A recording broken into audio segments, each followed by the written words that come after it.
Welcome into a brand new episode of a whole new ball game. We have a very, very exciting show for you college baseball lovers today.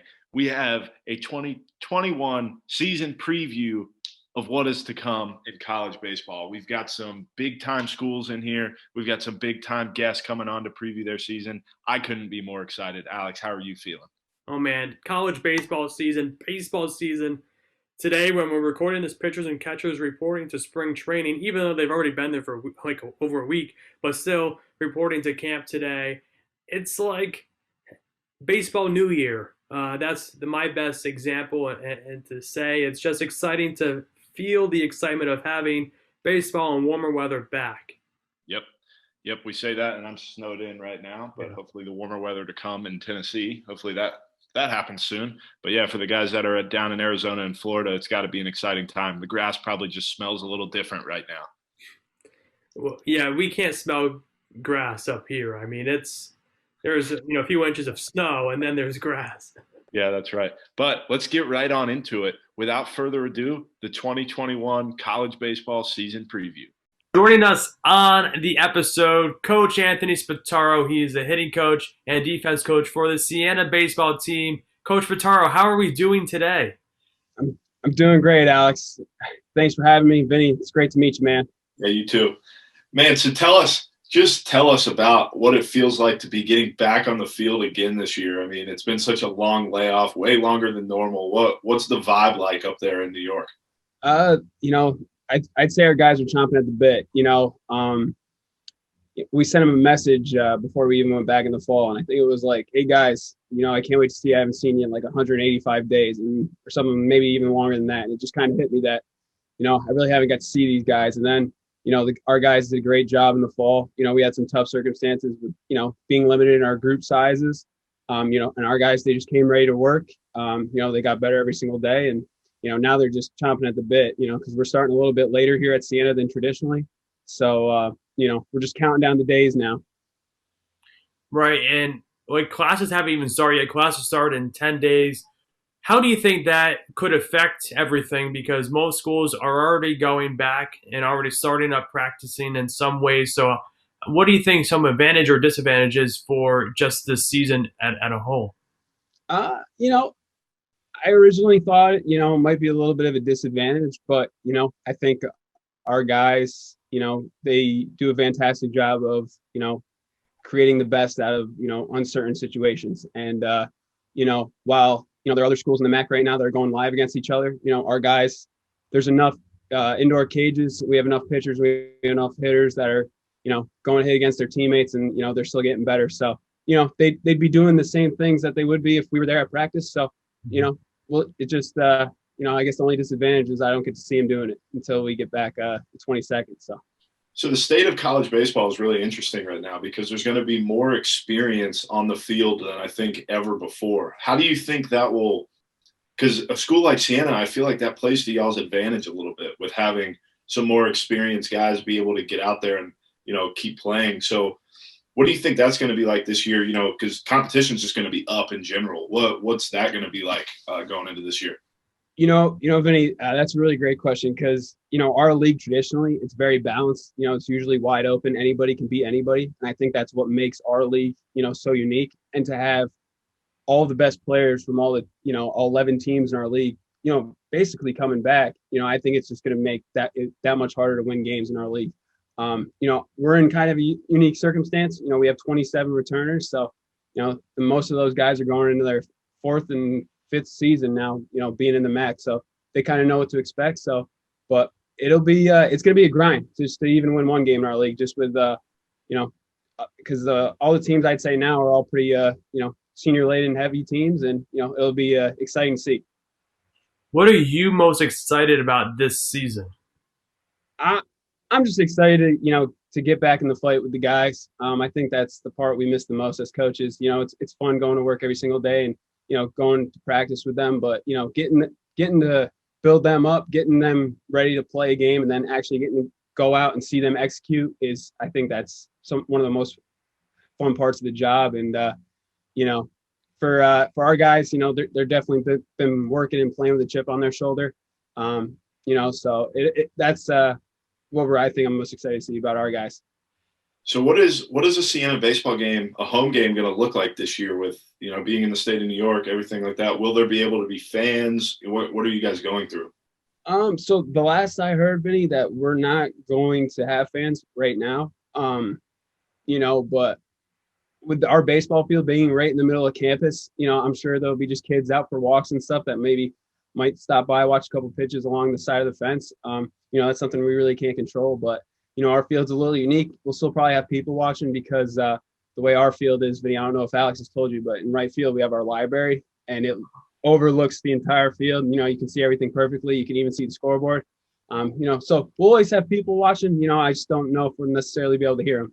Well, maybe that's how you can get more people in the library. Just send them over there to really just watch a game, and they can just sit in the library. Yeah, we'll just stockpile the library. Everybody's socially distanced with masks on, and they'll be making some noise for us. Maybe create some signs and put it up in the windows or something. Yeah. And it's a lot warmer in the library than it will be outside in New York. So absolutely. So again, it's just baseball season. When is the first game? Because I know this. This league starts a little later than some other college baseball league. So when can fans listening to this podcast expect to see and follow Siena baseball games? So the first actual weekend that the teams in our league are playing it's the weekend of March 20th, I believe.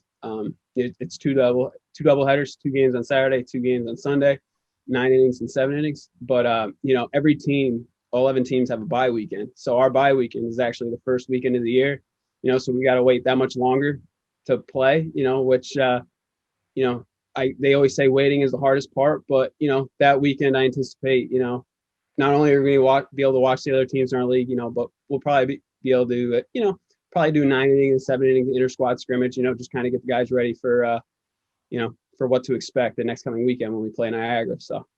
So you're the hitting coach and the positional coach, pretty much, to put it simply. Obviously, there's more to your job title than just that, but that's the easiest way to describe it. So hopefully you'll probably be biased with this question, but what do you guys bring to the table this year? Is there anything that you're just really good at that you're pumped to get out there with? The thing I'm most excited about this group of position players that we have, Vinny, is they're all obsessed with winning. I think that's kind of, a little different to say, but, there's different guys on our team that are texting me right now and just texting me saying, Coach, all I have been thinking about is winning. It's what got me through my lift today. It's what got me through hitting live today. I think that's what I'm most excited to see with this group of guys, because they're hungry. They got a lot to prove, by going 0-17 last year and playing the tough non-conference schedules that we do. It's tough, and our travel circumstances are a little bit different. But our guys were really starting to turn the corner when COVID really kind of shut everything down. So they're that much hungry just to prove that we're a lot better than 0-17, and I think that's what I'm most excited about to see with our guys. Yeah, I think that mindset's so huge because a lot of people hate to lose, right? And they'll say it. They'll just be like, I hate losing with everything, but I like to think my mindset is I like winning a lot more than I hate losing. So I'd rather focus on those wins rather than even think about losing.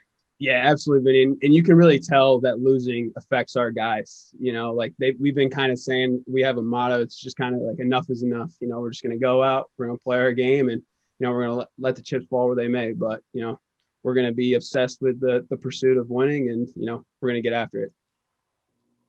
So what we like to do is the Fast Five, get to know the Siena baseball team. So I'll ask 2 questions. Vinny will have 3. Are you ready, Coach? I'm ready, Fuse. Let's go, pal. All right. I'll start. So if you were to walk into the locker room and you were to ask somebody to play music for you or for the team, who are you going with on the team? Who's your aux guy that that will get everybody fired up? It's Ryan McGee, hands down. He's a junior outfielder. I'm in charge of kind of DJing in the weight room. And I got my own DJing skills stripped, I think, the first week of doing it. And Ryan was like, Coach, I'll make a playlist, shared it with me. And I think we got over 400 songs now. And, to see the guys just vibe into it in the weight room, on the field, it's awesome. It's awesome. So Ryan McGee is the clear-cut DJ of Siena College baseball. Who is the most underrated player on the team? Come on, Fuse. Guys are going to get mad at me if I don't pick them all. I got 39 guys to choose from. The way he'd like to ask that question, if I know Alex, the way he wants to answer that question is, who's one guy on the team that everybody doesn't know is good that's good? That's how he would like to that's how he'd like to ask that, but I've been working with him and making sure he doesn't ask questions like that. And he should know the answer to this already. You know, he's with us every single day. But to Alex, to answer your question, I think a guy that doesn't get the credit he deserves is a guy like Devin Krasinski, our starting shortstop. Devin's a walk-on, and he's played every single game in every single inning of his first 2 seasons here at Siena. He's a kid. He's undersized, like 5'8" kid, but he plays 100% every single pitch, every day at practice, every single lift. And he's just got this energy and this vibe about him that you can't help but get drawn to the kid and, want to, fight like hell every day for the kid. So that's definitely one of the guys, but, if you just answer your questions, we got a lot of guys, that are underrated and undervalued. And I think they're going to enjoy showing people how talented they are this spring. Who is one guy you would not want to face in an eating contest? See, I'd say Seiler, but he looks great right now. Ben Seiler, he's a pitcher, but I think a guy that's probably underrated in this is Jake Hall. He's a senior outfielder. He's a bigger kid and he's really quiet. And whenever I kind of bust on him and put him on the spot, he is always talking about food. So I'd say Jake Hall might be a guy that can eat anybody under the table. Who is the funniest person on the team? Oh man, this is tough. We got a lot of personalities on our team. A lot of unique personalities. Man, Fuse. That's a good one. I'd probably say Carson Dunkel. Dunkel is a junior catcher, and he's a hilarious name too.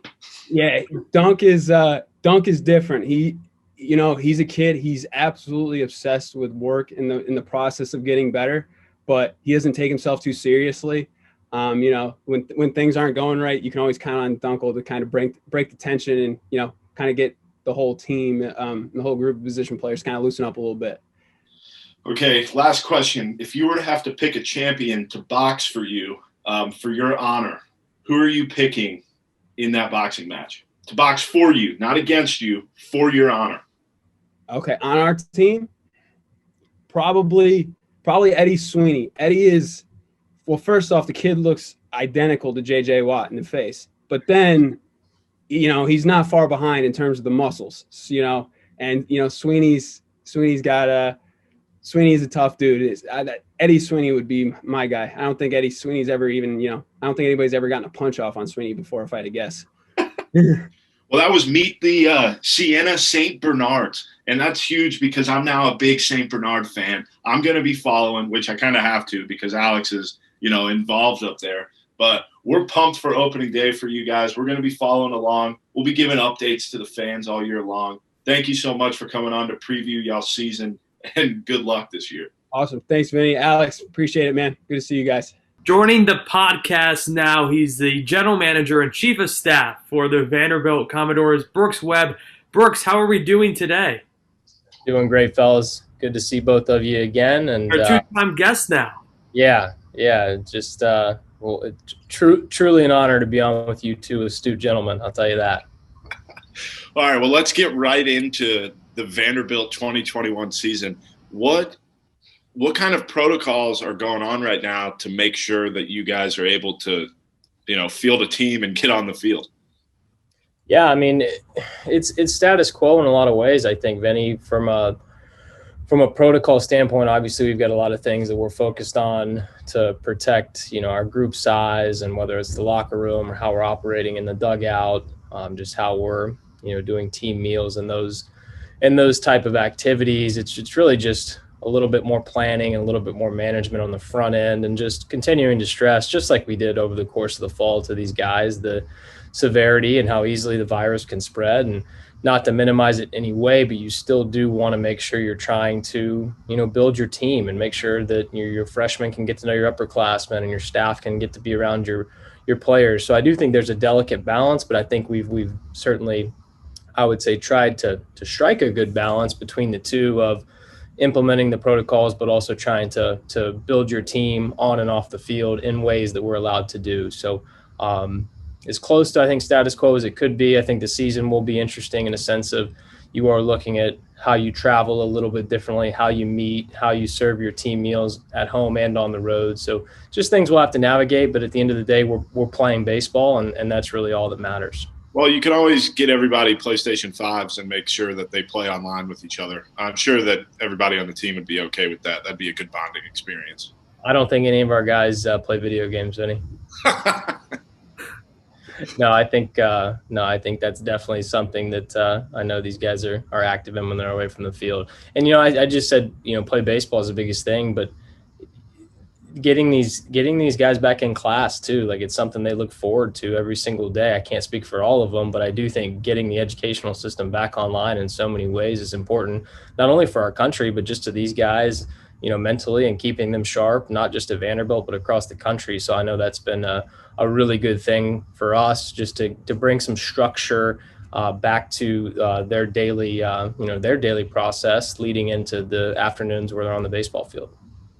You bring up such a great point earlier, Brooks, because up here at Siena, I don't think, besides maybe one tarp pull event, the whole team were not together all at once. And how much can that go into an effect in a season? Because baseball, yes, you can make the argument for every other sport, but baseball is the most team chemistry-oriented sport I think there is. So how much do you think that can affect or not affect this season? Well, it definitely can, Alex. I mean, it's the most important piece, in the length of a baseball season when you're playing 56 plus games, and the amount of time you spend in a dugout, the amount of time you spend in a training environment, on the road, 3, 4, 5-day road trips. I think it's something that, we do this for the relationships and for the community that you get out of playing a team sport. So yeah, it's something I think you have to be very mindful of and worried about in some ways, the more that your group has to spend time apart, whether that's in quarantine or whether that's in smaller groups. But I do think it can be done in a way where you're trying to structure, making sure the right people are around each other and mixing up your groups and things like that, where people are exposed to not only different groups of guys on the team, but different lifting groups, different training groups, and so on and so forth. So I think there's a way to do it. You just have to be smart about it, but you can't minimize the importance of it either. Yeah, that's interesting because it's more of a professional environment that way. When guys go home, they go home. And that's, other than maybe seeing each other every once in a while, that's about it. But when you look at a fan experience this year, what will that be like? Will there be fans in the ballpark? What can happen there? Yeah, so our administration and medical center are very involved in those decisions and certainly work, hand in hand with us. They made the decision to start the season with player guests only. So the pass list that our players and staff will get, as well as the visitors. So that'll be a good thing, or at least we will have some people in here and their families can see their children play baseball. And I think that was the most important thing to us, was getting them in here. But we also know how important our season ticket holders and our donors and fans that want to get into the stadium are as well. So we continue to kind of evaluate that and fight for ways that we can get them in here in phases. At the end of the day, I think there's benchmarks for everybody across the country as we start to see, COVID-19 head in the right direction, I think, and starting to open things back up. But at the end of the day, we decided in the metropolitan area that we are here in Nashville. We weren't quite there yet, but we do hope we can get there at some point during the season and start to let fans in the stands in a socially distanced environment. And whatever we can do will be better than nothing, right? Not having a season or not having anybody in. So we'll just take anything we get as progress. Now, will scouts be allowed in? I know obviously Vanderbilt's always got a bunch of professional opportunities on the way. So will scouts be allowed to watch games? Yeah, they will be. I think that was the other area for us that we just want to make sure we can give our guys the opportunities that they come to play in the SEC for, and that's to get a great degree, to play in a tremendous conference and have a chance to play professional baseball. So it would have been really hard to do that if we couldn't let professional scouts in. So our athletic administration, our campus administration understand the importance of that as well to the program and for the guys. So we were able to work out a system for them to be here. The starting rotation, I think, is one of the most talked about pieces to this Vanderbilt team. What's the excitement around just seeing guys return and play a full college baseball season, especially getting a look at that rotation? Yeah, I mean, I think there's just excitement, across the board in every area. I think the pitching, like you mentioned, is kind of a headliner for this group based on a couple of names that I'm sure we'll talk about. But the depth of the pitching staff is probably the most exciting thing. Scott Brown, our pitching coach, has done such a great job recruiting kids that will show up on campus, but developing them when they get here. And I think that's the biggest thing, is how you get these guys that, probably could have signed professionally, but that do take that next step once they get here, or are ready to contribute right away. And I think we have a nice blend of that. But yes, general excitement across the board. I think we have a very young group. We didn't get to play an SEC season last year like a lot of people, but we were a young team last year as well. So you think about that, and you think about the guys who played in the non-conference that maybe had some success or didn't. They didn't get to go through the rigors of a Southeastern Conference, tough, on the road, at home, doesn't matter who you're playing, but that tough schedule that you go through in the back half, playing in the SEC tournament, playing in the postseason. They don't have any of those experiences. So while they are talented, there'll be a lot of first for those guys that will be in our starting lineup this year and in our rotation in some ways. And I think that's something that you have to keep perspective on, that there probably will be some growing pains at some point for a few of these guys. So you brought up recruiting, and we haven't asked this before, but I just thought about it. A very important piece to recruiting is that visit and seeing a home game.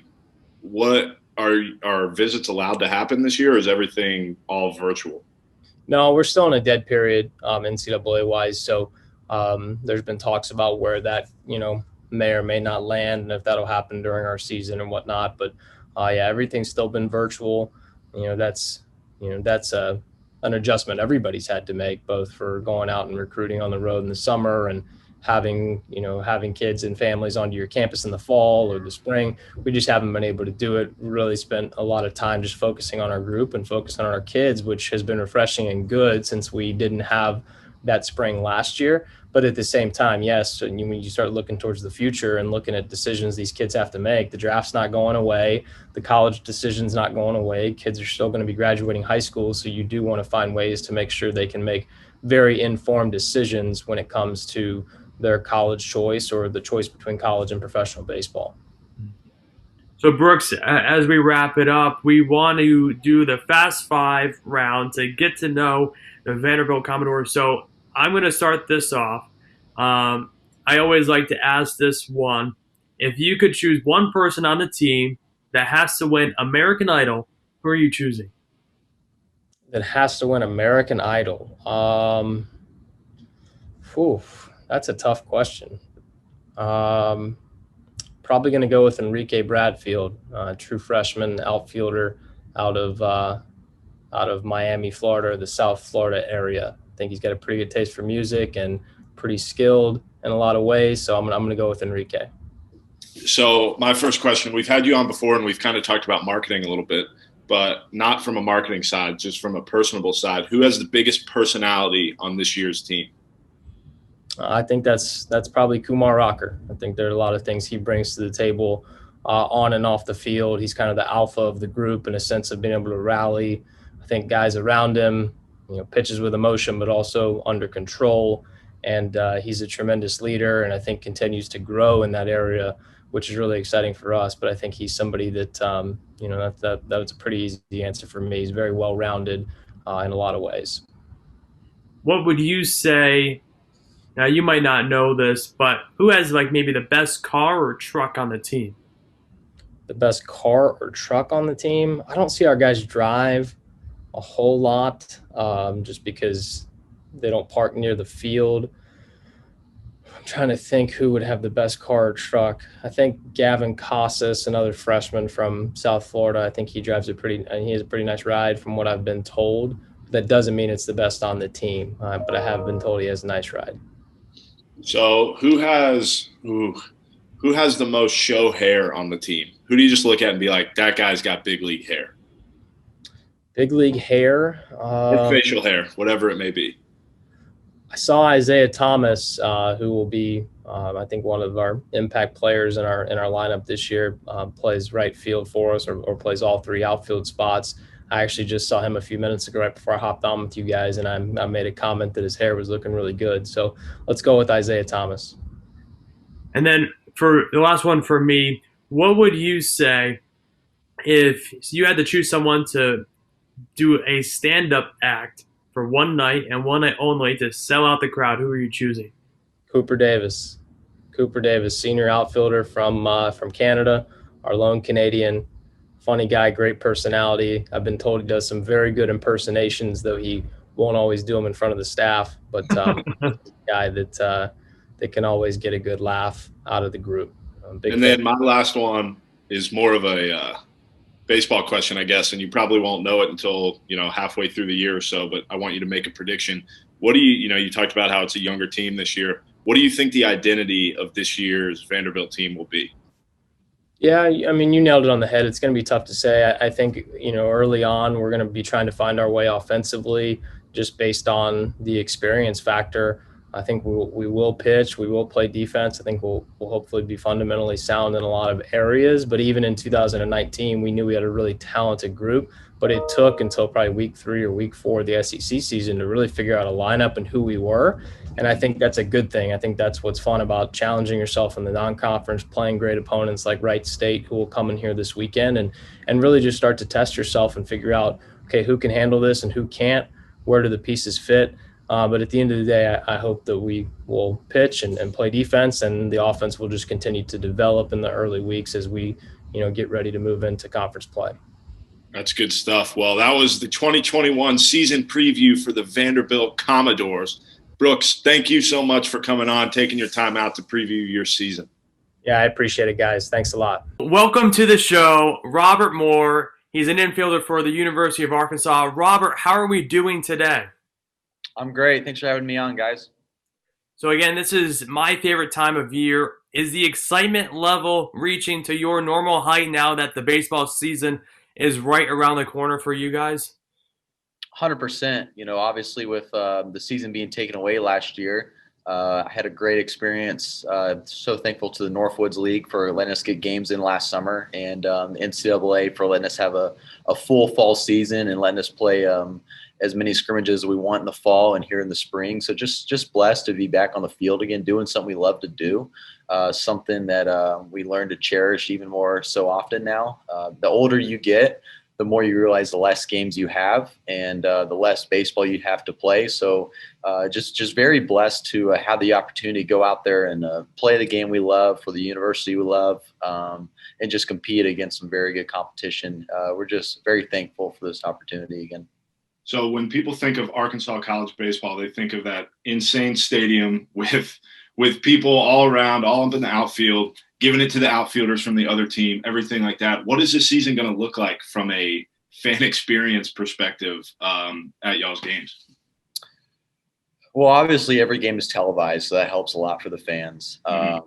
But I believe they're doing a lot of protocols. I think they're going section by section, marking rows off, a lot of cardboard cutouts. But there will be some fans, and hopefully by the end of the year we'll have as many fans as we can. But to start the year, it won't be the case. But we gotta give our best for the fans on the field. They deserve it. It's been a year since they've seen us play, and they're itching to see us play, and we're really excited to play in front of fans again.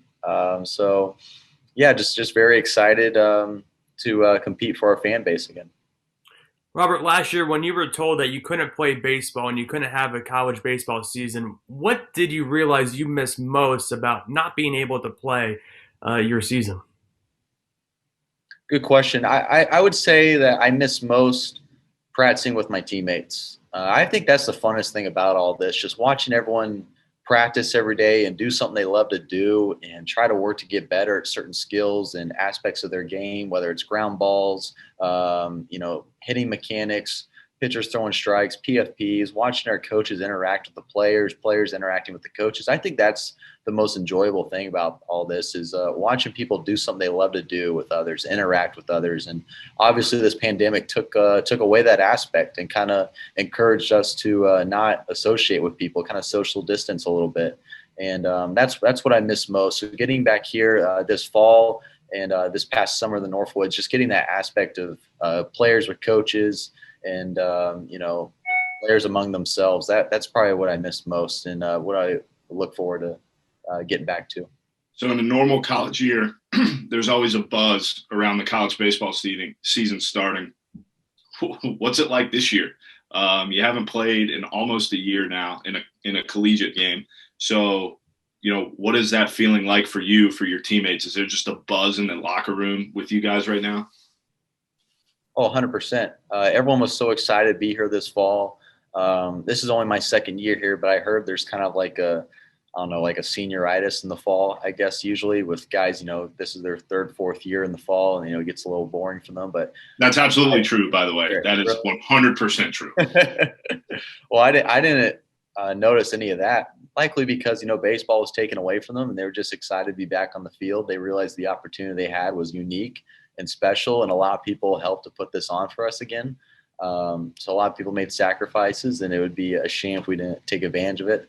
The buzz in the locker room, everyone's just so excited to get out there. We believe in all of our players. We actually elected 4 captains this year instead of the regular 1 or 2, because we believe in the people in the locker room. We believe in our team chemistry. We believe that what we put on the field is going to be good enough to win every single game. And we're just very excited to get out there. I can't stress that enough. Okay, now what the people came to hear. Tell us about the Hogs this year. What are the Hogs going to bring to the table in 2021? A little bit of everything. We have a lot of multi-skilled players, a very dynamic offense, guys that can run, hit for power, play defense. We're very strong up the middle. Our center fielder, our catcher, our shortstop, and our corner infielders are very skilled defensively. And, there's power all throughout the lineup. Our starting pitching will be powerful. Our bullpen will be powerful. In a normal year, you count on about 7 or 8 pitchers. Usually we have about 15 or 16 we feel comfortable throwing out there. So power all throughout the lineup. What do you think is the most important or impactful piece to a baseball team? I believe the most important, impactful product to a baseball team is when your best players are your hardest workers. And we have that here. Christian Franklin, Casey Opitz, some of our pitchers, they're here before practice starts and after practice finishes, hours before and hours after. And as a player, whenever you see your best players being your hardest workers and your leaders of your team, it's pretty special. All right, so obviously being at Arkansas, you're looking to make a run towards Omaha. I don't know how Omaha's working this year, if the World Series is even there or not. But, what are you most looking forward to throughout this year? There's going to be different things that happen, whether it's a COVID breakout with the team that you're playing or whatever. What is one thing you're most looking forward to about this season? Competing with teammates again. Can't wait to have our first comeback win, being down and working together to win a baseball game again.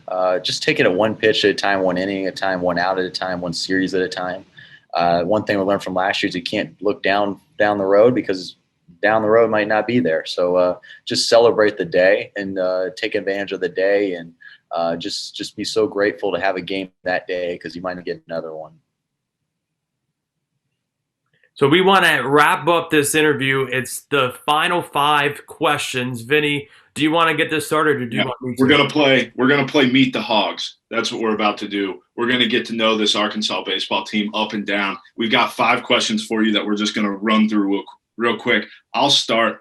When you go into the locker room, one guy that's on the music that is going to fire you up, who is that on your baseball team? Colin Smith. Definitely Colin Smith. What kind of music is Colin playing? A little bit of everything. Some Bad Bunny, a lot of Latino pop, a lot of old Kanye, some like weird reggae sometimes. It's different every time you walk in the locker room. I know this is kind of going outside the game. Vinny's going to get mad at me in a second, but what's one sort of maybe genre or song that's in your playlist that might surprise people? I listen to about 90% straight Christian gospel. I like a lot of like soul gospel music. I love it. I love it. All right, who is your funniest teammate? Colin Smith, 100% Wow. Colin. This guy's two for two right now. He might go 5 for 5. Let's see what you say about this one. Who's the best looking player on the Arkansas baseball team?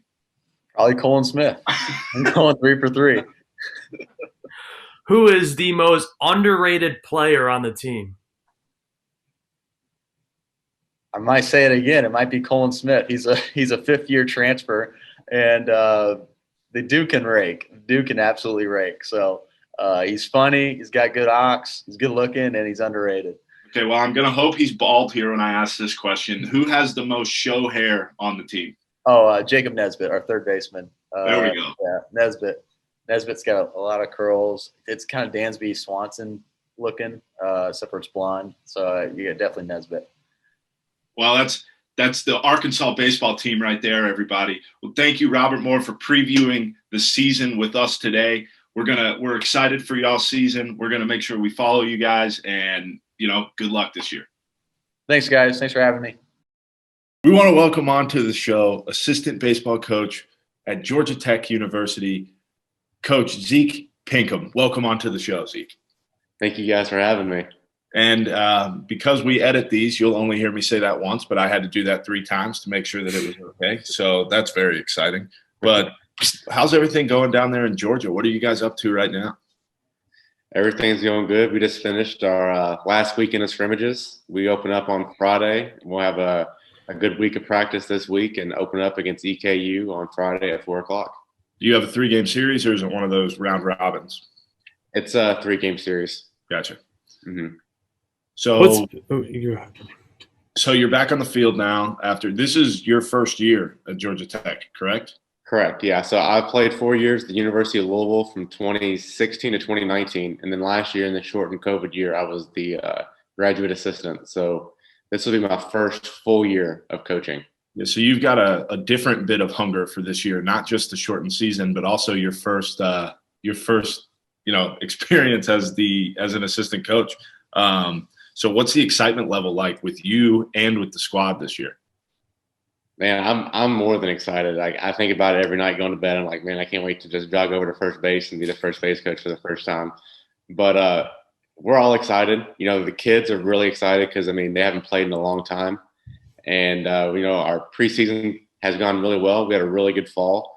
And we're just really excited to get the opportunity to compete again and just be back on the field.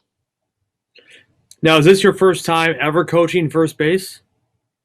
Well, last year as a graduate assistant at Louisville, we took a trip to the Dominican Republic in the fall and played some of the Winter League teams there. And our recruiting coordinator had to go recruit. So I coached third base one game, and I coached first base the next game, and then first base the next. So I have a little bit of experience, but not a whole lot. But they've been sending me over there in the preseason games to get a little accustomed to it, and I love it. So the most important thing about coaching first base, I've learned, it isn't anything that you really do. It's what you look like. So what's your look going to be over at first base this year? Well, I'm probably going to have to rock the 3/4 sleeves all the time, and I got the Acuna Oakley sunglasses. Are you going to have a stopwatch right in that back pocket so everybody knows? Oh yeah, I'm going to have a stopwatch. I'm going to have the whole 9 yards. You can believe it. So what is one thing besides looking forward to, just getting started coaching, like what are you most looking forward to most just getting started this baseball season and seeing competition live on the field? I'm really excited just to see the guys compete again. We got a little taste in it in the fall playing again and in the spring playing again. But, it's a different element when you see another team on the other side of the dugout. And, I think the guys are on the first base side. So the opposing team, Eastern Kentucky, will be in the first base side, and we play them on Friday. And, it's just a different atmosphere when there's another team there. And it's just that level of competition, that level of excitement that you can't really get in a scrimmage or in an inter squad. And I'm just really excited to see the guys compete. I'm really excited for, us to watch them. And I would say, like, me compete. I don't really compete because I'm not playing anymore, but just the atmosphere and watching the guys go out there and get after it, that's what I'm looking forward to the most. Now, with you guys opening up on Friday at home, are you going to be able to have any fans or anything like that? So I believe there's a 700 person capacity at our stadium. I'm not sure all the details on how many tickets anybody else or like the opposing team gets or how many we get, but we are going to have fans. I know some teams in the ACC aren't allowed to have fans, which is a dagger, but I'm really excited that we can have 700 people, which will be nice. So this year with the 12-week ACC schedule, that can help or hurt with running through that league. So what's kind of the mindset like where you really only have 1 week of a pseudo spring training to get ready for that? So the mindsets, man, you got to be ready real quick. We tell our guys all the time, like, hey, it's not like a typical season where we have 3 weeks to play non-conference teams to get ready to find out who we are, our identity. We get 1 weekend, 1 midweek game, and then we're thrown in the fire, and we open up at NC State to start ACC play, who's a top 15 team.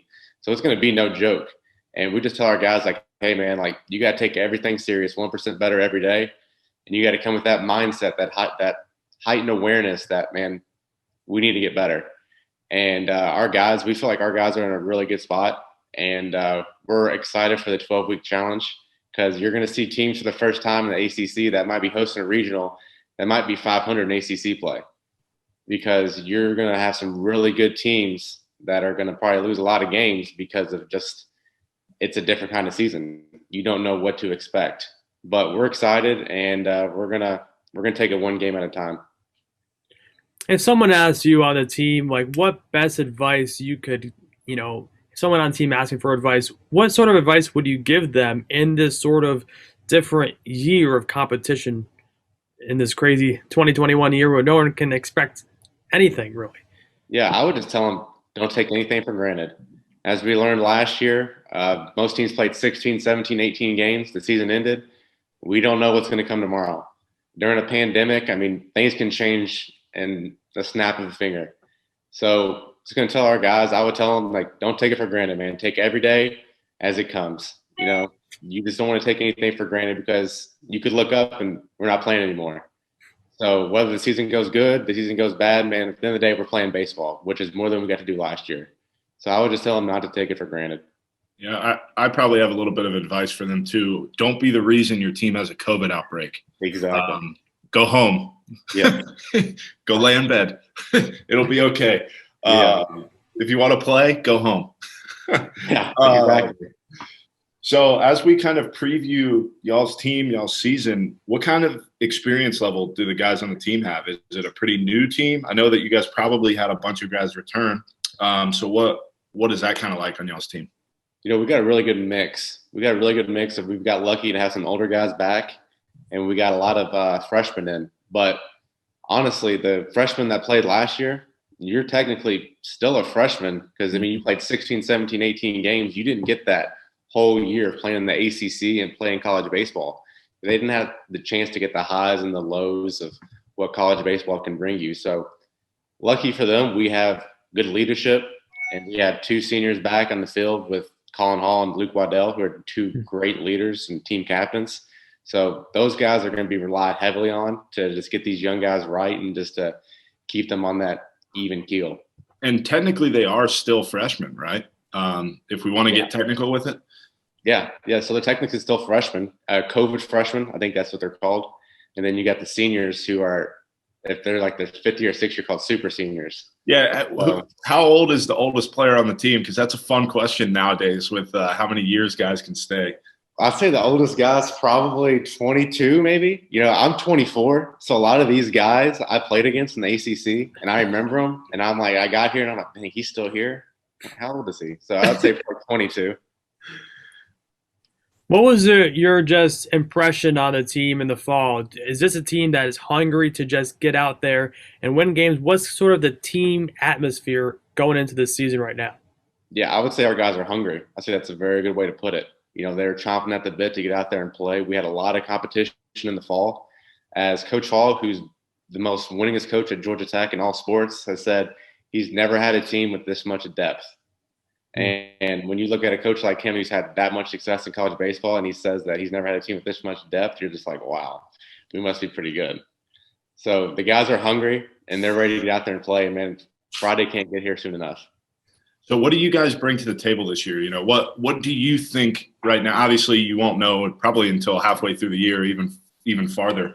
What do you think the identity of this Georgia Tech baseball team will be? I would say power hitting and power pitching. We got a lot of arms, and we're going to hit a lot of home runs. And, you know, we can beat you in a variety of different ways. I say power pitching and power hitting, but, man, we got guys at the lineup that can run. We got guys that can hit for power, hit for average, hit for contact, bunt, whatever you need to do. We're going to be able to provide that. And with pitching, man, we got a lot of good arms. We got a lot of really good arms, a lot of good pitching depth. And if you've watched college baseball throughout the years, man, the teams that are really good, they defend and they pitch. And it comes down to how good is your bullpen. And we feel we're going to have a really good bullpen too. Mm-hmm. So as we like to finish these interviews, it's the Fast Five questions to get to know the team. So are you ready, Coach? I'm ready.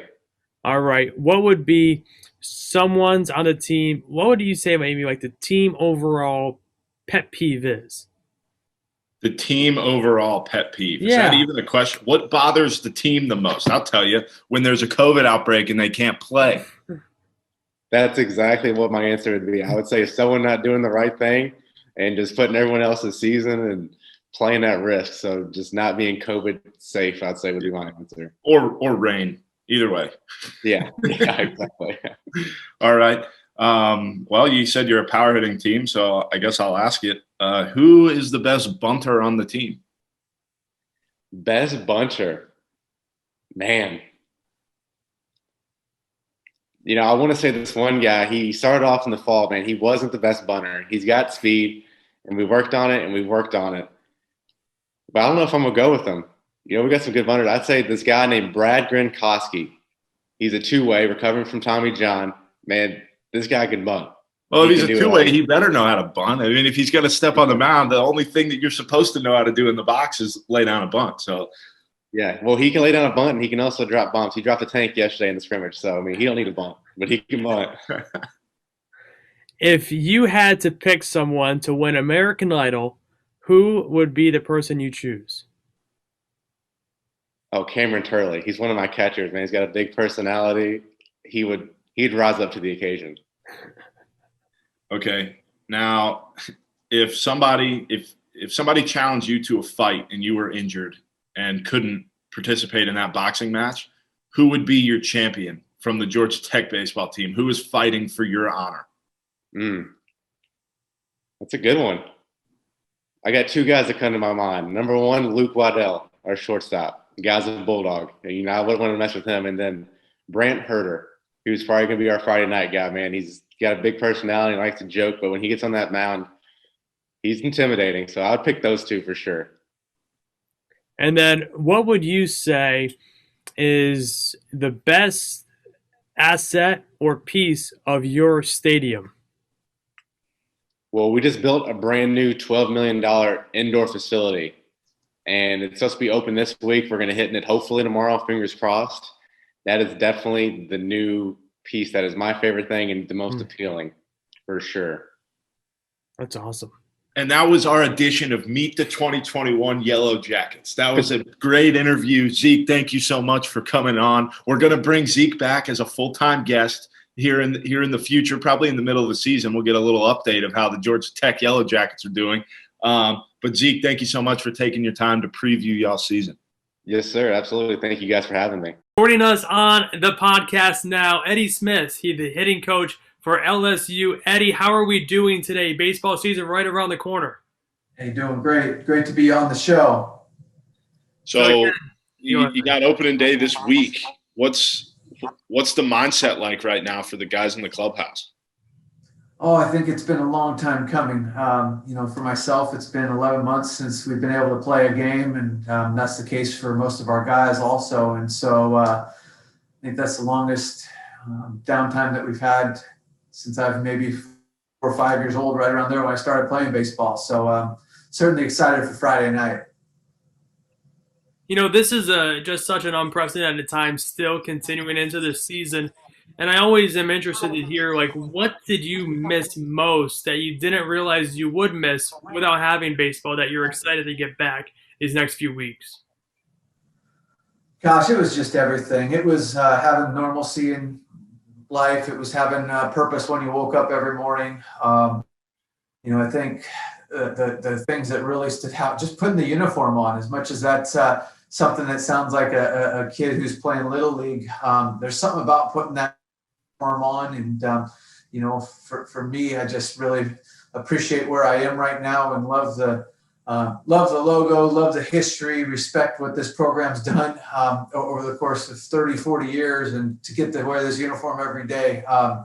What a point of pride. So, getting to put that back on it's been outstanding. So when you think of college baseball, a lot of people will immediately go to, the box and everything that represents with the crazy fans and, a state-of-the-art facility. What is it going to be like at a game down there this year? What is allowed to happen pretty much? Yeah, so I know that the protocols, they're going to be calling for only 25% capacity here at Alex Buck Stadium, and we seat about 10,500 people. And so certainly it will be different than, we've sold out every game for a long time running now. And, on the weekend series, we'll stuff in 12,000 people here at the standing room areas, and it will be different. It will be unique. But with that said, when you start doing the 25% of 10,500 people, we're still looking at a crowd that's going to be in the range of 2,600 or so. And, I looked at it the other day. I think that in a regular year, our 25% capacity crowd that we have this year of 2,600 people would finish like 17th or 18th in the country as far as attendance. So we're still going to have a really grand spectacle here at Alex Box Stadium. We got plenty of cardboard cutouts lining the bleachers, which that adds a nice touch to it all to make it feel a little more enclosed. And then with that being the case, we also have all of our games this year on some form of ESPN. I think 11 of them are either on ESPN or ESPNU and ESPN2, and the rest are on either the SEC Network or ESPN3. So college baseball in Louisiana is different, and people that are outside of the Gulf Coast, I don't think understand what college baseball is in the Gulf Coast. And so we know that there'll be eyes all over our ball games, some of them in the stands, but many of them watching through computer screens and TV screens all over the great state of Louisiana. And we'll be having plenty of motivation. Coach, I'm up here in upstate New York, and I understand what college baseball is, but not too many people truly understand to the extent How would you define what college baseball really means to not only just you, but the surrounding community down there where you are at? Well, Alex, it's everything down here. We don't have a major league team in the state of Louisiana. One in our neighboring states of, Mississippi or Arkansas, one state beyond that, Alabama. And so all of a sudden, you have a lot of area here where college sports are a bigger deal than professional sports, particularly on the side. And you add that with the fact that we've got a climate here that really, really allows there to be excitement about college baseball as early as February sometimes, but certainly March and April, where, I've spent my time in the Midwest, and, I know that those times of year, you're sometimes fighting snow and sleet and everything else, even in mid-April, whereas we're able to get, 10,000 plus people at our games that time of year. And so it's a tradition. It's something that families plan their schedules around. I think it's sort of a pilgrimage for people all over the state of Louisiana to come to Alex Box Stadium for a weekend series, tailgate, get the crawfish going, kind of their own little spring training or opening day, the way that the rest of the country might celebrate that with Major League Baseball. So when you start, when we start looking at the roster for the LSU Tigers this year, is it an experienced team? Do you have a lot of returners? Do you have a lot of new guys? What do you guys, look like?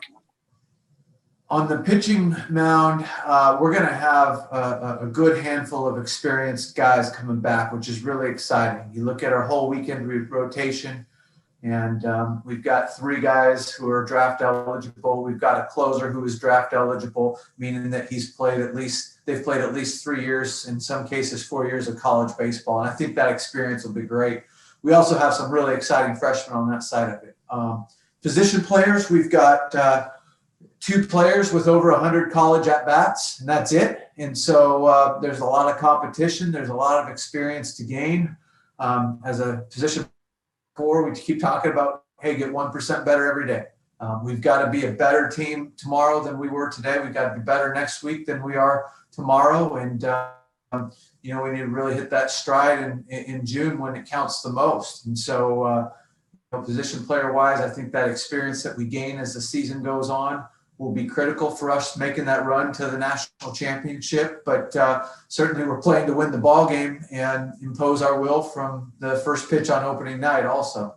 So I guess the pressure is really on you as the hitting coach with we've got a that might be a first cat appearance podcast. That was awesome. Hey, my dog goes in the background all the time. That's animals joining this podcast is not something new. I saw a meme the other day that said the way to hold a Zoom conference, and it was a cartoon picture, and they had the cat duct tape onto the wall in the back or beyond the camera, keep it out of the way. I guess I should have taken some notes. All I was saying is I guess the pressure's on. See what kind of hitting coach you are this year with only 2 guys with even a little bit of experience. The exciting thing is there's a lot of talent to work with, and certainly experience is something that leads to success in college baseball and baseball really at any level. But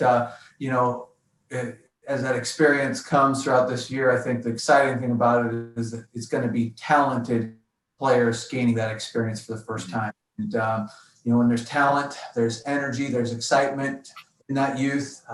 There's a lot to look forward to. Yeah. So what do you think are some strengths of this 2021 Tigers team? What do you think is going to be y'all's identity? Well, I think it's really going to be a special team when you look at what we do on the pitching mound. Jaden Hill pitching in our rotation for us as a projected top 15 overall pick. Landon Marceau is about as polished of a college pitcher as there is. AJ Labus is in our rotation.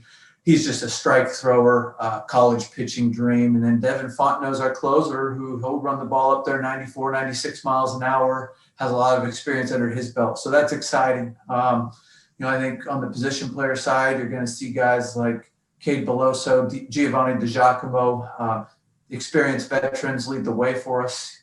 Great names, too. Great names. Great names. Great baseball names. No question. No question about that. Cade Doty was a freshman for us last year. That guy just knows where the barrel is. And then we've got a couple of freshmen on this team that are going to get a lot of opportunities. Dylan Cruz has gotten a lot of notoriety through the media already. Trey Morgan, I think, is going to get a lot of opportunity for us as a freshman. And then there's some other freshmen really vying for some time and getting better every single day. So good excitement there. Coach Vinnie hates when I ask this question, but with what you just said, who would you say is the most underrated hitter on this team this season? Ooh, the most underrated hitter on this team this season. That's hard to say. Just in, I don't know who's rated what with such limited experience, and last year being such an interesting season. But I'll tell you what, I really think that you're going to see some huge strides from Cade Doty this year. He's just had a phenomenal run. Last year as a freshman in 17 games, I think he hit 286, and it was allowed. I think he's got that experience under his belt. The offseason maybe gave him a chance to catch his breath a little bit. He went down and played in the summer league in Florida and hit 430 something. And, he's just not really let off the brakes since he's gotten back with all of our scrimmages. The guy just knows where the barrel is, and really excited about the season to come for him. Yeah, the only reason I don't like that question, especially in college baseball, is because you never know. You have some guys who rake in inter squads. You have some guys who suck in inter squads. So until you really get through halfway through the year, you really don't know what you got. Oh, no doubt. There's fall stars, and when those lights come on, some guys, find a new level, and some guys melt under the pressure. So that's looking forward to Friday night. Hopefully a lot of guys rising up when the lights come on, the stars come out, and hoping to find a bunch of those guys come out on Friday. Mm-hmm. So we're going to play a little quick Beat the Tigers. We're going to ask 5 questions, kind of a get to know you for the 2021 team. Alex, do you want to start or do you want me to go? Yeah, I'll start. Who would you say, if you had to choose someone to be a stand-up comedian for one night only, who are you choosing and why? On our team, I would say that it would probably be Kate Doty, and that's just because I hear these guys talk about how funny he is all the time. I don't ever get to see it. He's quiet, he's reserved around me, but the players all say he's the funniest guy around. So let's put him on the spot and see what he's made of. So this question is literally framed because of Kramer Robertson. LSU is known for their hair. So who's got the most show hair on the team this year? Ooh, that's a good question. You know, I would have said Dylan Cruz. He had a nice little flow going, and he came back with a mullet, and I just don't think that mullets are back in style enough yet to give him that award. So we'll go with Giovanni DiGiacomo. The guy could be, you know, probably posing as a model for some magazines right now. What would you say if you had to choose someone to have the best chance to win American Idol? Who are you choosing? Oh, best chance to win American Idol. Gosh, that's a tough one right there. You know, I just don't know who can sing on our team, but gosh, you know, I guess I'm going to go with Drew Bianco on that one. You know, the guy the guy brings some life to the team, and you know, when he times it right, it's pretty good. So I got to think that you get the microphone in his hands, that he'd be pretty good on that show.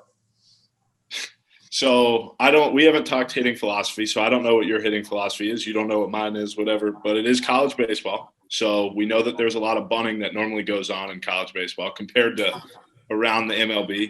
So who is the worst bunter on the LSU baseball team? Oh, gosh. You can also say the best bunter too, if you'd like, but I just want to roast whoever it is. Yeah, you know, oh, gosh, that's a good question. You know, with that one, what I'm going to go with is we got a couple of freshman pitchers who, you know, they picked up the fungo early this fall to see if they could hit a fungo to our infielders. And, you know, it was one of those things where they had a hard time making contact with fungo. So I don't think they've got any shot when it comes to bunting. When it comes to the best bunters, got to probably say Will Safford with that one, freshman. Now, this is a more personal question for you. Like, how important, because I know like a lot of hitting coaches love their fungos. So like, how protective are you of your fungos? You know what? I tell our hitters this all the time, that you can't require perfect conditions to get great results. And so for me, you know, I like the hitter who can roll out of bed and find the barrel. So I just grab whatever fungo's on the rack and start hitting away. All right. And then last question for me. Are you a base coach? You know, I'm not here unless our recruiting coordinator is out recruiting. So okay, so when you're out there coaching on the bases, what's your go-to look? Because I know that you have to have one. Oh, you know, I'll tell you this. Early on in my coaching career, apparently when I fold my arms, I do it a little different than most. I think it's like a little bit higher is what everybody has said. And I guess I stand in that position a lot, and people would sometimes say, hey, top shelf pose. So, you know, I have been told that throughout my career. So I guess if I have a pose, that would be the one right there. I love it. But Coach, we want to say thanks so much for coming on the podcast today, and we'll be sure to stay up to date on the LSU season, and we'll have to get you back on halfway in and check in on you. Awesome stuff. I appreciate the time, and good luck to both of you all as you fight through this pandemic. And now we want to welcome onto the show assistant coach from the University of Virginia, Coach Matt Kirby. Thanks for coming on. Thanks, Vinnie. Thanks for having me. So I guess I just want to start with probably the easiest question is, how excited are you to get back onto the field after a shortened 2020? I mean, really excited. Obviously, you know, nobody saw, you know, it coming last year, you know, the abrupt end. We were actually on our way to Pitt when it happened. And obviously when we were told to turn back around and come back home, And then, within 24 hours, we went from, hey, we're losing the weekend to we've lost the whole season. So obviously you're like a kid at Christmas. You got Christmas coming on Friday, and everything leading up to it is a lot of fun. So very excited. What did you miss most about not having baseball, and now most excited about getting that back? The biggest thing, I think this, you find this with everybody, is the camaraderie and missing being around your guys. Your coaching staff, your players. I think having structure every day, for me is, it's for, a lot of people, having that structure of, hey, this is, you go to work, you do this, you do, and all of a sudden that was taken away. You had to figure out another way to stay motivated, stay in it every day. We try to do that with our guys, and having Zoom calls and different things like that to, try to keep in contact and keep everybody engaged.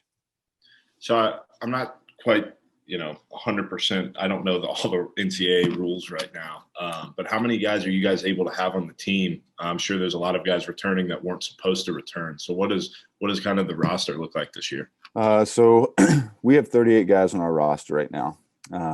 The NCAA rule prior to this year was a max of 35. So I think you're going to find it different for each university, each college, of what they have on their roster. I'm sure there's guys out there with 40 plus, depending on, how many upper class guys they had that were able to return. And the NCAA allowed, basically whatever, as long as you could, the university was okay with how many you had. So we're at 38.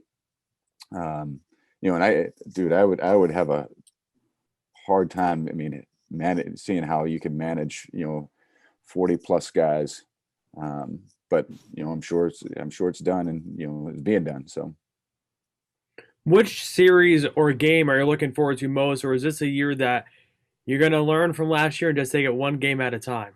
I think the coach talk. Always you're looking at one game at a time, and to be quite honest, that's what you have to do. I mean, especially this, with what the unknowns of what's going to happen this year, right? Not letting okay, we could find out tomorrow that UConn has, a run of positive tests, okay, and we're not playing.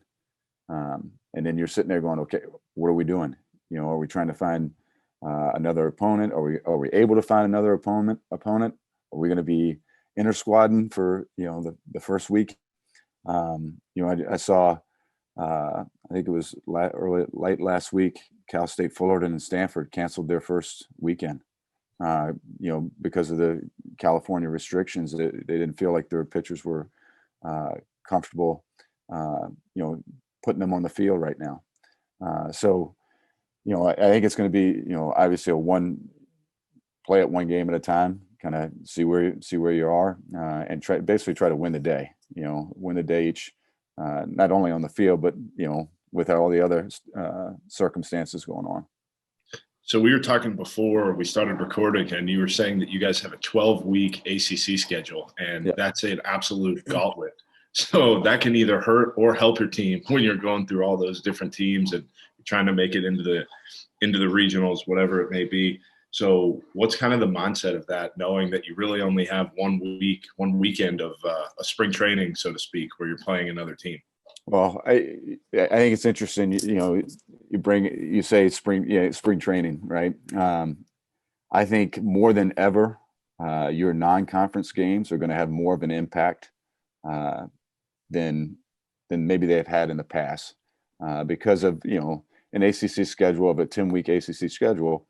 If you went 15-15, went 500 and, took care, did a pretty nice job on your non-conference in the past. Okay. That got you into regional. Mm-hmm. Now playing 36 games, I believe it is. Yeah. 36 games.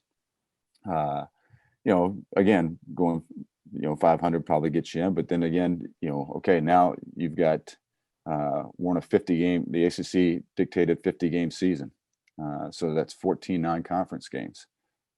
So you've lost four of those games because it would have been 56, right? Or six of those games. So it's going to be difficult. I think you usually have 3 weekends to kind of figure out, okay, we start off at UNC, right? Mm-hmm. So by the ACC rule, you can only take 27 guys on the road. So now you would have 3 weeks of trying to figure out, hey, who are your 27 guys that you're going to go to battle with on the road.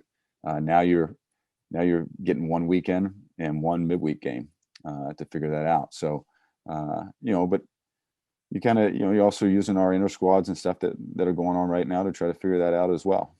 Yeah. Well, and if I had to guess, you'll probably at least have one impact player that you're going to be leaving at home when you head to UNC that you'll figure out later in the year is one of your guys on the team. That normally happens anyway, but I mean, especially this year, that's going to just be nuts.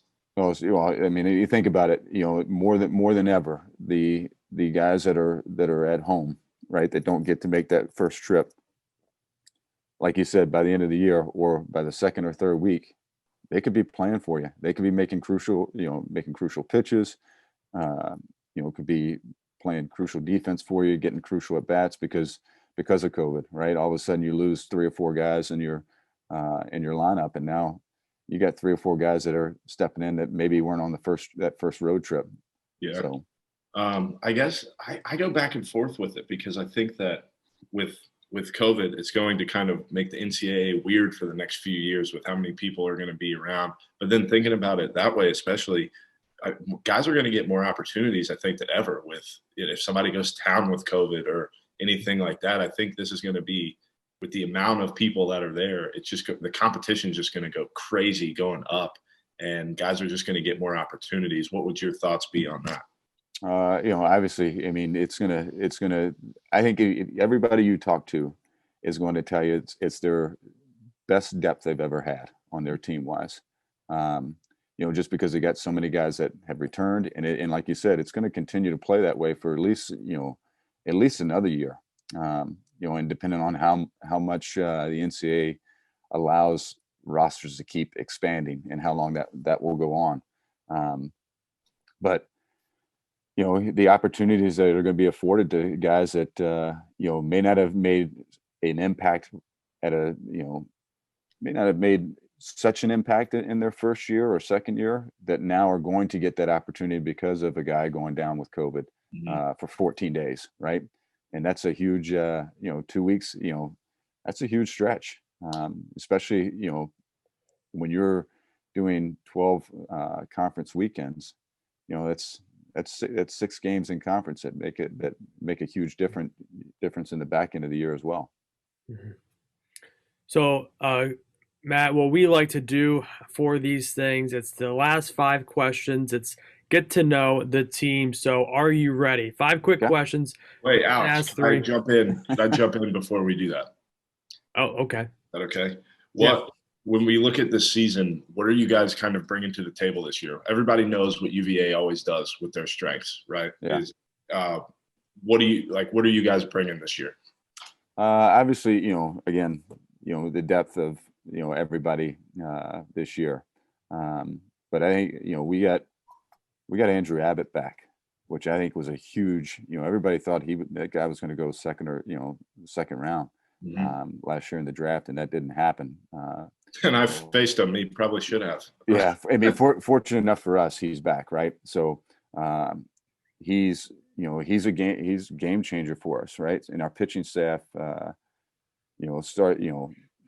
it's pretty deep. I mean, we're trying to figure out who our 4 starters are right now and where they all fit in on the weekend.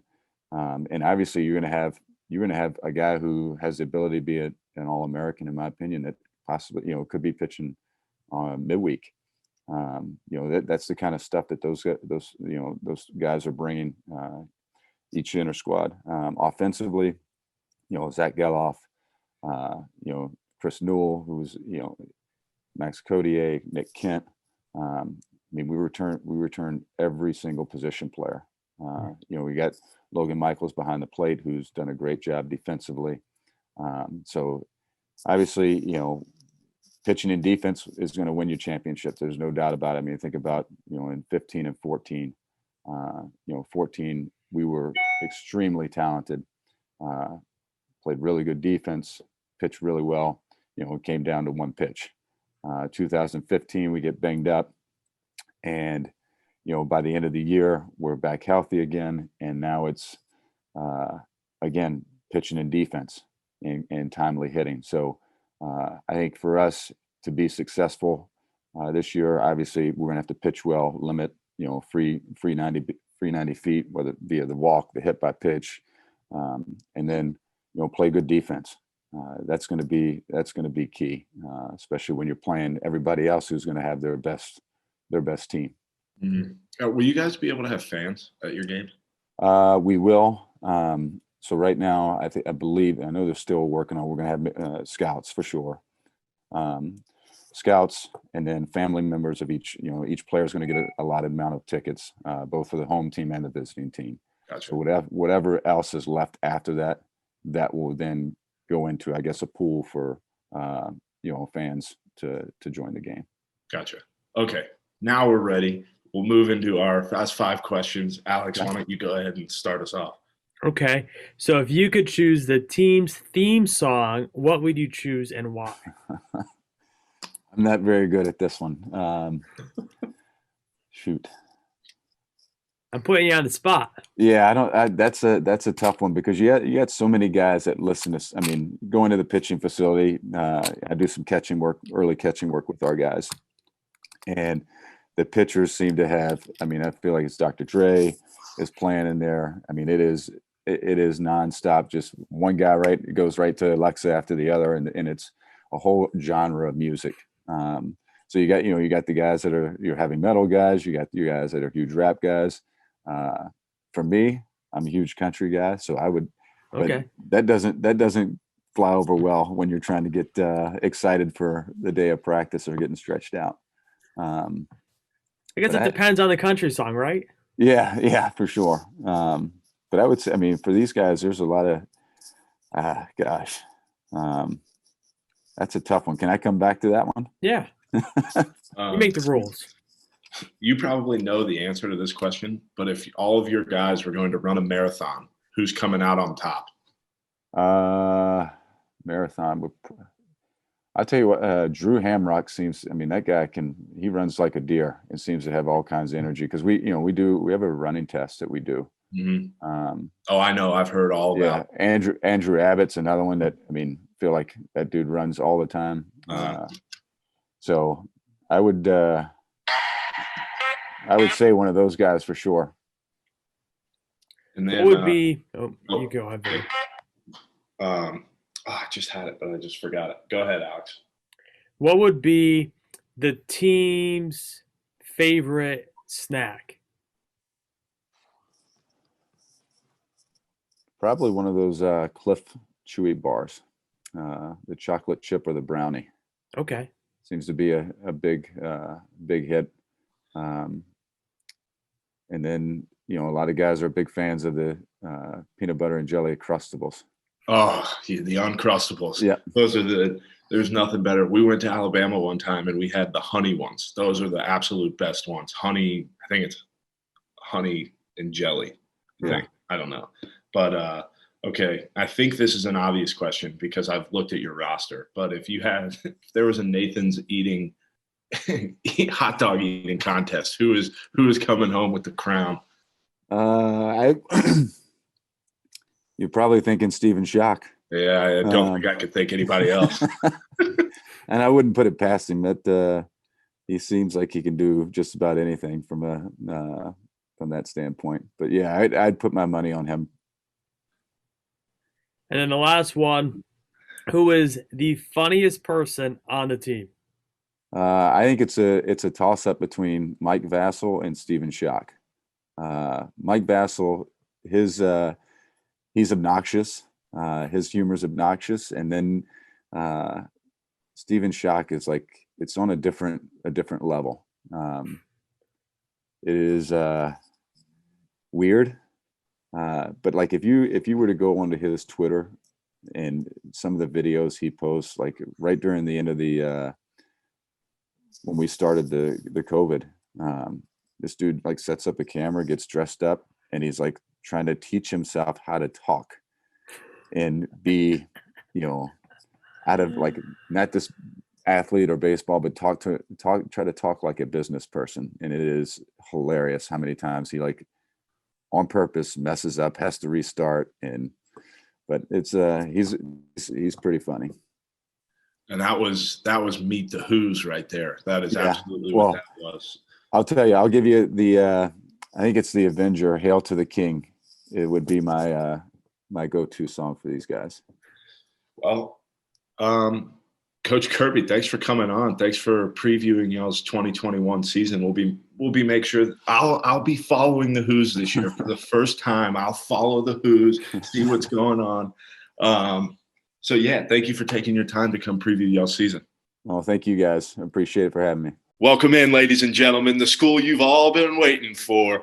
We've got the Old Dominion Monarchs in the house, and I did say it before we hopped on here. This might be the best-looking duo that's ever been on this podcast. Ladies and gentlemen, welcome to the college baseball season preview, Kyle Battle and Matt Coutney. Yeah, thanks for having us. How's it going? God, I'm just pumped to talk to you guys. Not like I don't talk to you guys anyway, but this is just really exciting. So talk to me. Tell me what you guys are going through right now. Opening day, Friday, maybe Saturday. We don't know yet. But what have you guys been up to? Well, recently here in Norfolk, we haven't seen the sun for about a week. So it's been raining, flooded everywhere. So we finally took the tarp off today. So hopefully we can get an inter squad in tomorrow. But as far as getting ready for the season, we're scheduled for Friday against Norfolk State, rivalry across the town. So who you did lose to last year. So this is a little bit of a redemption game for you. We did. It was a tough game to say the least. They got excited about alumni coming in the game, and they capitalized on the opportunity. That's all I'll say. Michael Parmentier, baby. For anybody who doesn't know, Michael Parm went to Norfolk State. Then he transferred to Old Dominion, and he gave up a big home run last year in his alumni game that pretty much lost the game for the Monarchs. So we'll leave that at that. But, Alex, you go ahead with your first question. So I just want to know, how excited you guys are. Where is the excitement level for both of you guys as the season starts this week? Yeah, it's getting up there. It's been almost a full year since we've, been back at the Bud, playing a, competitive game against another team. For the last year, we've been inter-squadding, practicing. It's just been, day in and day out, just putting in the work every single day. And it's getting up there. Pretty excited for what we got to see this upcoming week. Oh yeah, I'm like you said, I'm really excited. It's been a while, especially with my situation. I haven't been on the baseball field in a while right now. So as Vinnie knows, this team usually has a lot of hitting. This year might be the best pitching staff that we've had. So I'm really excited. The guys they're throwing cheddar this year. So. Yeah, so let's get into that a little bit. Talk to us about this team and what you guys are going to bring to the table, because I've seen, a little bit of some inter squads going on, and that radar gun is lighting up like I've literally never seen it before. And that is a slow gun, I'm convinced, on that scoreboard. So kind of what's this year's team going to bring to the table? Yeah, I definitely feel like pitching-wise, we got some depth, especially with kind of the expanded rosters this year due to the COVID, canceling the season last year, having a deep pen. I definitely see that being our strong suit. And in regards for hitting, I feel like we have a lot of the same guys back here, a lot of veteran guys, and you put another year under their belt, I see good things happening. Yeah, I see that. I guess that break that we had was good for all our pitching because they came back throwing harder than I've ever seen. So hitting wise, I think we'll also be fine. We have pretty much everyone coming back this year. You know how it is hitting at the Bud. It'll probably start off slow, cold, ball doesn't go anywhere. But I'm sure as the year goes on, we'll start heating up, and hopefully our pitchers can hold it down until until that wind started blowing out here. Who's one opponent on the schedule you just can't wait to face? What was that? Who's one opponent on the schedule that you can't wait to face? We got. Ooh. I'm looking forward to opening weekend. Norfolk State, just because, how things went down last year. We got 3-game series, and then we play them on the Tuesday too. So we open up with 4 games against Norfolk State. So I'm looking forward to that. I mean, yeah. I'm ready for the first game. I'm ready, excited to play anyone we play. Just play, or even that we can get a schedule together. Like, that's exciting. But I guess if I had to say another team, FAU, we go down to FAU again this year. Of course, each year, them and Southern Miss, they're always predicted to be top of the conference. So I think we have a lot to prove this year, and we're definitely playing the underdog role. So I'm all about that. So at the Bud this year, what will the fan experience be like? Will there be, are fans going to be allowed? I don't even know if you guys would know, but what's going on there? We actually just figured that out. It's I think it's going to be 250 people. Just first come, first serve. We're not charging at games anymore. So feel free to come out, be free. Come support us. Yeah, so it's going to be a sellout. Hopefully. I mean, that's usually a sellout, but well, that's good to know. At least some fans, we spoke with LSU, and they said they're allowed to have 25% capacity, which is 2,500 people. So, different animal down there where they have way more seats and capacity. So, yeah. What do you think? We talked about your pitching and how much depth there could be there. But when you look, and obviously you guys won't know the answer to this until, a few weeks from now, but what do you think the identity of this team is really going to be? Yeah, I'll start that. I think that this year we have a lot to prove, and I think we're going to be really tough during each game, especially in the box. Like each year we relentless pursuit to score runs. That's all we try and do. Whatever you can do to get the job done. Like, we're just not going to let the opponent outcompete us. So that's what our mentality has been at the plate. On the mound, they've shown that they're doing the same thing. Like, they're attacking with fastballs, off speeds in the right spot. So I think that we're just going to be a tough team to play. I think a lot of teams aren't going to want to come to the Bud to play us. Yeah, I think being a kind of an older squad this year, guys kind of know their roles and they're accepting, what they can do to help this team win every single day. Yeah, so when you talk about roster makeup, obviously we know 10th year senior Brett Smith is there, but when you look at the roster, are you more experienced? Do you have more, young guys? What does it look like? I think I'll say we have a lot of experience, but there's still, like, all the young guys are coming in, like, they seem like they're ready to play. So, like, we have obviously all our returners pretty much come back that supposedly are supposed to have their starting spots, but it's been a real competition. So I've been surprised with the guys that come in and prove themselves. I think we have plenty of guys that can step in and play, which I think adds another level to us, because with all this COVID testing, if someone goes down, the next person has to step up. So I think that since we're so deep and people have proven that they're ready to work, they're ready to play at this level, I think that's really going to help just in case some people do go down. Yeah. So what we like to do is we like to get to know the team. It's the Fast 5 questions. So, Vinnie, do you want to start this one off? Yeah, I'll start. Who is the best looking Monarch this year on the 2021 team? Who's winning the Bachelor or whatever it may be? Who do you just look at and say, that guy radiates? What do you got? You go first. I got sleeper pick, Ryan Teshko. Ooh. I think that's a solid pick. Is that a sleeper? That's a good looking guy right there. He's a good looking guy. So he does outdo his twin, though, just saying. Okay, so Ryan Teshko, better looking than Kevin Teshko is what we have officially decided. So you said not to say this, but we all know it's Dom Claxton. That guy looks like a Greek god when he takes his shirt off. He's shredded. I think he just came out of quarantine and he came back just still shredded, looking bigger than anyone else on the team. The genetics are just supreme there. So who has the best truck on the team? Oh, without a doubt, without a doubt, got to make that clear. Hunter Gregory, just souped up, tinted windows. He's got the subs in the back. Literally cannot be matched. I think he just got a new turbo, and I don't know. He's right around the corner. So, best truck goes to Hunter Gregory. It's a combined win for him there. So that's good. All right. My next question. Who is one guy, and you can answer this both ways, I suppose, best and worst, who, when they get on the music, you either know the locker room is going to light up or it's just the vibes are just going to, die? I mean, who's the best aux guy and worst aux guy? I mean, Dom does take – oh, there's Bear. Shout out Brock, who's scared of Bear.